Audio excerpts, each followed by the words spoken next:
Alright my friends, I'm back with another update video. I have some very exciting information regarding HBO's new Game of Thrones series, A Knight of the Seven Kingdoms. Thanks to HBO, we now have our official first look at the series about Duncan and Egg. Here's our first image of Sir Duncan on set while filming the first season. Not only did HBO release their first official photo, but they also revealed who they have cast as some of the other major characters from this first season. As you all know, HBO and George R.R. Martin have been developing a new Game of Thrones show based on his 3 Duncan and Egg novellas.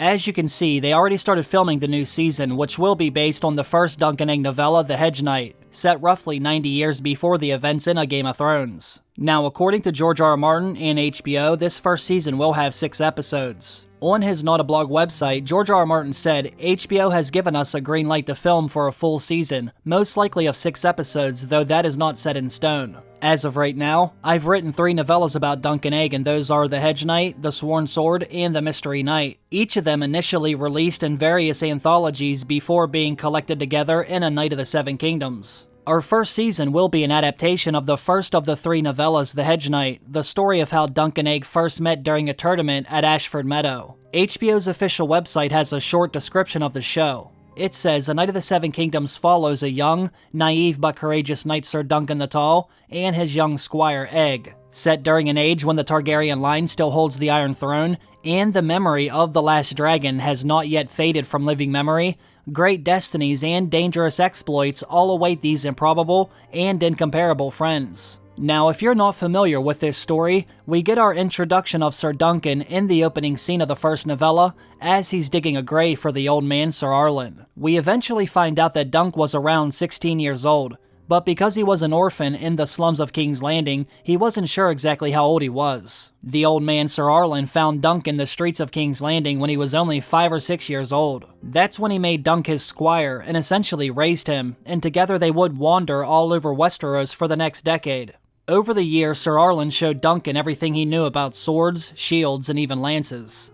At the age of roughly 16, Dunk stood nearly 7 foot in height.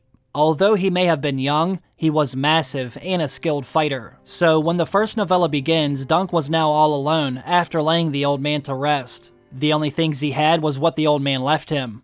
That was 3 silver stags, some copper pennies, and a garnet. He also had an iron half-helm, a brown leather sword belt, and a long sword in a wood and leather scabbard, a dagger, a razor, and a whetstone. And now he has 3 horses. He had his own swayback Stott, the old man's horse, and Thunder, his warhorse, who was ridden only in tournaments and battle. The old man Sir Arlen died on his way to Ashford, so after Dunk had him buried, he decided he would go there himself so he could enter the tournament in Arlen's stead. Now that he was alone, and didn't have much to his name, he figured there was nothing he could lose. He thought if he fought well, some lord might take him into his household. He wanted to find a way to survive, and ride in noble company, and have fresh food every night in a castle hall. That sounds like a nice thought, but this is Game of Thrones, therefore, something has to happen that will stop Dunk from living happily ever after so soon. On his way there, he stopped at an inn. As soon as he got inside, he met a drunken man who became distraught at the sight of him because he said he had a dream about Dunk. He also met a bald-headed boy who begged him to be allowed to become Duncan's squire after he left. Duncan refused, left, and shortly thereafter arrived at Ashford Meadow. Later that evening, he discovered the bald boy from the inn at his camp, who claimed to be called Egg, and he said he came from King's Landing, causing Duncan to believe the boy is an orphan from Flea Bottom, just like he had been. Once he got onto the grounds, Duncan was forced to sell Sweetfoot, who was one of his horses, and Sir Arlen's old armor, in order to be able to buy armor of his own. That's when he met a girl named Tansel, who agreed to paint his shield with his own sigil. Here's our first look at that actress. Now, the day after his arrival, Duncan went to register so he could enter the tournament. A knighthood was required for him to enter, and Duncan told Lord Ashford's steward how Sir Arlen had knighted him right before he died. His own thoughts and actions would suggest that Duncan is not actually a knight, but he said it anyway because he was desperate. Now, this is where things get very interesting. Later on, Tansel would get attacked by Aerion Targaryen. This would lead to Duncan attacking him after rushing to her defense. Here is our first look at Aerion Targaryen as well. So, after Aerion's guards intervened, Egg saved Duncan from further harm by revealing his identity as Prince Aegon Targaryen. He was not just some random little boy. Duncan was arrested anyway, and brought to the castle to stand before Baelor Targaryen. That's when Baelor informed him how Daeron Targaryen had claimed to his father that the missing Aegon had been kidnapped by a robber knight. Due to the lies of both Aerion and Daron, Maker has now become furious with Duncan, and Baelor is forced to allow Aerion a trial. Now that's when Aerion demanded a trial of 7. It's basically a trial by combat, only it's 7 vs 7. So with the help of Aegon, Duncan found 6 allies who were Sir Robin Risling, Sir Humphrey Harding, Lord Lionel Baratheon, Sir Humphrey Beesbury, the newly knighted Ryman Fossaway, and ultimately Baelor Targaryen. They would have to face off against 3 Targaryens: Aerion, Daron, Maker, Knights of the Kingsguard,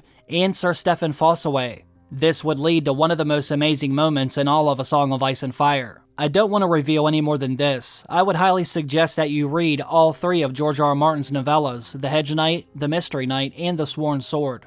All 3 of them are incredible. So now we have our Sir Duncan the Tall, his squire Aegon, and Aerion, Baelor, Maker, Lionel Baratheon, and Tanzil. Now that filming is underway on the first season, I'm sure we'll start to see a lot more photos and videos released from the set. I think it's a good thing that HBO released something now, while they have millions of eyes on House of the Dragon. As of right now, Duncan and Egg is still scheduled to release on HBO and HBO Max next year. They should be able to make these seasons fairly easily, since there's only 6 episodes and they don't have to worry about adding dragons, White Walkers, or thousands of soldiers. I'm actually hoping they're able to release a new season every year. That would certainly hold us over until the Winds of Winter, or the next season of House of the Dragon. I don't know about all of you, but I'm very excited to see Duncan and Egg get brought to life. Maybe we will eventually see Robert's Rebellion one day. Now here we are years later, and he's excited about this Duncan and Egg show. So hopefully he'll start to feel that same way about Robert's Rebellion as well. That show would smash every record considering it's much like the original Game of Thrones. Now it might not have dragons or White Walkers either, but what it does have is an endless amount of amazing characters and moments from Westerosi history. I know I'm not alone when I say I would love to see Robert's Rebellion next. Let me know what all of you think down below. As always, I will let you know whenever I find out any new information regarding any Game of Thrones show. Make sure you subscribe, that way you're the first to know whenever I release a new video. Once again, I have to thank all of you for watching this one. I hope all of you have a great day. I will see you again very soon. Bye.